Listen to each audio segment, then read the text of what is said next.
21절부터 31절까지의 말씀입니다. 열왕기상 14장 21절부터 31절까지의 말씀, 저희 한 절씩 교독하신 후에 마지막 절은 함께 읽도록 하겠습니다. 솔로몬의 아들 르호보암은 유다 왕이 되었으니 르호보암이 왕위에 오를 때에 나이가 41세라. 여호와께서 자기 이름을 두시려고 이스라엘 모든 지파 가운데에서 택하신 성읍 예루살렘에서 70년 동안 다스리니라. 그의 어머니의 이름은 나아마요 암문 사람이더라.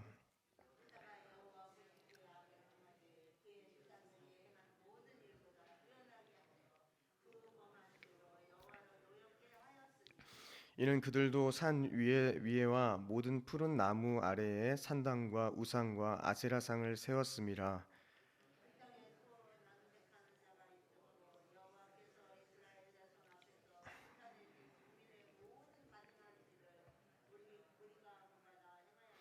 르호보암 왕 제5년에 애굽의 왕 시삭이 올라와서 예루살렘을 치고,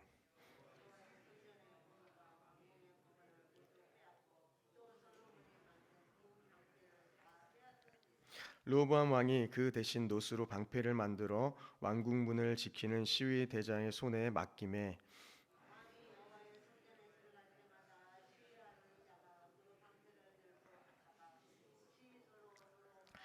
르호보암의 남은 사적과 그가 행한 모든 일은 유다 왕 역대지략에 기록되지 아니하였으냐. 르호보암이 그의 조상들과 함께 자니 그의 조상들과 함께 다윗성에 장사되니라. 그의 어머니의 이름은 나아마요 암몬 사람이더라. 그의 아비암이 대신하여 왕이 되니라. 아멘. 성도 여러분, 앞선 본문에서는 북왕국 이스라엘의 이 초대 왕이었던 여로보암의 우상 숭배의 그러한 정책과 북이스라엘 사람들의 동조로 인해서 북이스라엘 사람들에게 이 멸망이 예고되었음을 이렇게 저희가 확인하게 되었습니다. 그리고 이어지는 오늘 본문에서는 그 관심이 이제 남유다 왕국으로 옮겨져서 유다 왕국의 초대 왕이었던 이 르호보암의 17년간의 그 행적에 대해서 다루고 있습니다. 남유다 왕국의 왕 르호보암에 대한 이야기는 12장에 기록되어 있는데요. 이 열왕기의 저자는 여러 가지 이야기를 하고 있었습니다. 여로보암의 반역, 우상 숭배, 심판 등에 대해서 쭉 이렇게 기록하다가 마무리를 미루는 듯하다가 오늘 본문에서 그 끝을 보여주고 있습니다. 본문을 살펴보면요, 이 르호보암 왕은 여호와께서 자기 이름을 두시려고 이스라엘 모든 지파 가운데 택하신 성읍 예루살렘에서 17년 동안 다스립니다. 하나님께서 택하신 예루살렘이 여호와 신앙의 중심지가 되어야 했음에도 불구하고 그곳에서 우상 숭배가 만연했음을 지적하기 위한 그러한 저자의 의도로 보이기도 합니다. 22절을 보시면 유다가 여호와 보시기에 악을 행하되라고 기록하면서 그의 조상들이 행한 모든 일보다 뛰어나게 하여 그 범죄로 여호와를 노엽게 하였다라고 하는 것입니다. 여기서 악의 주체를 보면요, 그 악의 주체가 르호보암이 아니라 유다라는 것이 저희 참 특이한 점이라고 볼 수 있겠습니다. 이것은 아마도 르호보암의 우상 숭배를 온 유다 사람들이 본받아서 다 그대로 시행하여 하나가 되었다라는 것을 보여주기도 합니다. 24절에서도 가증한 일을 무리가 본받아 행했다고 기록하기도 하죠. 그런데요, 처음 르호보암의 통치를 보면 지금의 기록과는 달랐습니다. 르호보암이 왕위에 오른 지 처음 3년은 이 남왕국의 기틀을 수립하기 위해서 이방인들이 섬기던 우상을 다 타파하고 그리고 여호와만을 따랐던 다윗과 솔로몬의 신앙을 처음에는 본받았음을 저희가 기억합니다. 그러나 그가 왕위에 오른 지 이제 4년째부터 이 선왕들의 신앙 노선을 벗어나서 우상 숭배의 길을 걸어가고 있는 것입니다. 아마도 그의 정치가 안정되고 나라가 또한 강성해지니까 이 초창기 개혁의 그 의지가 퇴색된 것으로 보여집니다. 이러한 역사들을 통해서 저희들도 느끼는 바가 있습니다. 고린도전서 10장 12절과 같이 저희는 선줄로 생각하는 자는 넘어질까 조심하여야 할 것입니다.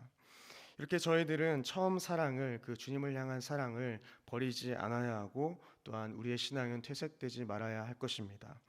이러한 유다의 악행의 평가는 무엇입니까? 여호와를 노엽게 하였다라는 것입니다.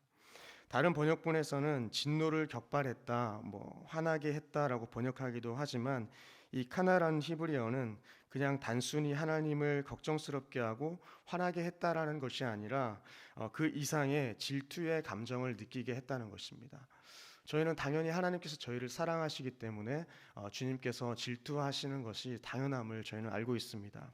나만 바라보아야 할 백성들이 다른 신을 섬기고 다른 곳을 바라보니 안타까운 마음으로 질투한다는 것입니다. 이 아들이 돌아와야 할 텐데 이렇게 집 나간 탕자의 그러한 마음 아니겠습니까? 그 탕자가 돌아와야 할 텐데라는 마음이었을 것입니다. 유다 백성은 자신들의 신을 만나기 위해서 산 위에와 모든 푸른 나무 아래에 산당과 우상과 아세라상을 다 세웠다라는 것입니다. 그리고 얼마나 악했던지 남색하는 자도 있었다고 기록합니다. 남색하는 자는 남유다 왕국이 지닌 그러한 혼합주의적인 종교의식의 특성 가운데 한 가지로 볼 수 있습니다. 남색하는 이 자는 성소 안에는 이 종교적으로 공인된 남창 제도가 사실 있었습니다. 아마도 이와 같은 관계는 종교 의식적인 측면에서 특별한 의미를 지니고 있었음을 저희가 확인하게 되는데요. 이러한 남창의 이러한 행동을 통해서 사람들은 신들과 여신들도 비슷한 방법으로 성관계를 가져서 땅과 공동체의 그러한 풍요와 그리고 다산을 가져다 주도록 설득했던 그런 행위로 보기도 합니다. 이러한 모습들을 통해서 유다가 종교적으로 얼마나 타락의 길을 걷고 있는지 보게 되는 것이고, 유다가 하나님의 징계를 받을 수밖에 없었던 그 이유를 저희는 보게 되는 것입니다. 25절부터는 다른 이야기가 등장합니다. 르호보암 왕 제5년에 애굽의 왕 시삭이 올라와서 예루살렘을 쳤다라고 기록하고 있습니다. 왕국이 분열된 지 약 24년이 되어서 시삭은 예루살렘을 공격합니다. 여러 가지 이유가 있겠지만 성경은 분명하게 르호보암의 범죄에 대한 하나님의 징벌이라고 기록하고 있습니다. 그러니까 하나님께서 시삭의 야심을 들어 사용하셔서 우상 숭배로 범죄한 르호보암과 유다를 심판하신다라는 것입니다. 이러한 사실을 통해서 저희는 하나님께서 우상 숭배의 죄를 얼마나 미워하시는지 또 한 번 생각하게 됩니다. 27절에서 저희들은 또 중요한 사실을 발견하게 되는데요. 르호보암 왕이 다스린 지 5년째 되던 해에 애굽의 왕 시삭이 쳐들어왔지 않습니까? 이때 시삭은 하나님의 성전과 이 왕궁의 보물을 약탈하고 솔로몬이 만든 금 방패까지 몽땅 다 가져갔다는 것입니다. 그래서 르호보암 왕은 금 방패를 대신해서 놋방패, 청동 방패를 만들어서 왕궁 경비대를 무장시키기도 했습니다. 사실 이 이야기는 상징적인 그런 의미가 있습니다. 솔로몬 시대에 찬란했던 그 황금기가 우상 숭배에 따른 하나님의 징계로 인해서 점차 쇠퇴의 길을 걸어가고 있다는 것을 보여주고 있습니다. 참으로 그렇습니다. 주님을 따르지 않는 삶은 점점 쇠퇴할 수밖에 없고 가졌다고 하여도 부족한 삶일 것입니다. 금 방패를 빼앗긴 이들이 놋방패를 만들었지만 놋방패가 있다고 하여도 그 놋방패가 자신들을 지켜주지는 못했다는 것입니다. 그들이 해야 할 행동은 오직 하나님께로 돌아가야만 했을 것입니다. 하나님께로 돌아가고 구분만 섬길 때에 온전한 승리가 주어진다는 것을 그들은 깨달아야 했을 것입니다. 성도 여러분, 유다 왕의 통치 이 도입부와 종결부에서 빠져도 될 것 같은 이 왕의 모친의 이름이 처음과 그리고 이후에 나중에 등장하고 있습니다. 그의 모친 이름과 그녀가 암몬 사람임을 기록하고 있는데요.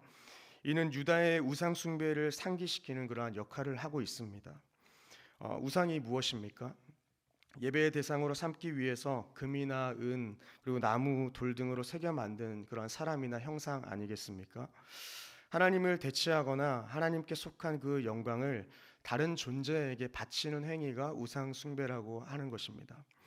신약 성경에서는 탐심도 우상 숭배라고 그렇게 기록하고 있습니다. 그러니 성경은 오직 한 분이신 하나님만 예배하는 것을 강조하고 있습니다. 하나님 외에 다른 신들을, 다른 사상들을, 다른 가치들을 우리에게 있게 해서는 안 된다라는 것입니다. 그러니 마음을 지키시고 하나님의 말씀을 저희랑 함께 가까이 하시고, 실제 우상이 있다면 제거하시고, 또한 혹시 생각나거나 또한 깨달아지는 그런 우상 숭배가 있으시다면 저희 이 시간 회개하고 용서하는 그러한 시간으로 삼으셨으면 좋겠습니다.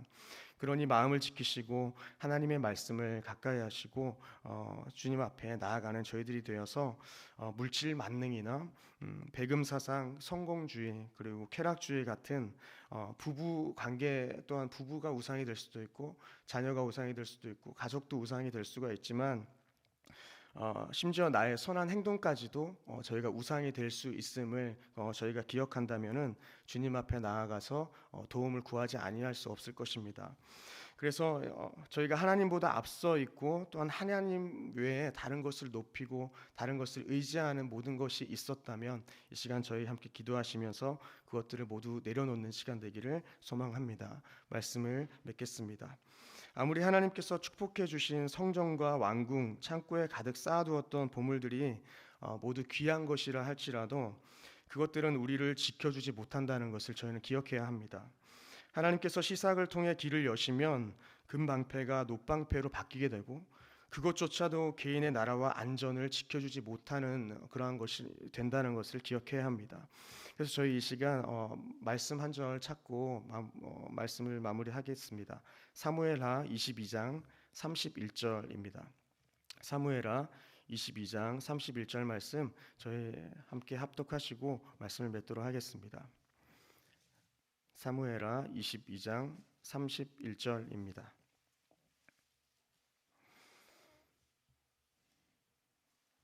사무엘하 22장 31절 말씀 함께 합독하시겠습니다.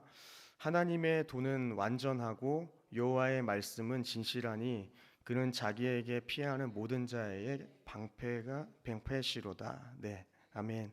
하나님께서는 모든 일을 하시는데 그 하시는 일이 모두 완전하다는 것입니다.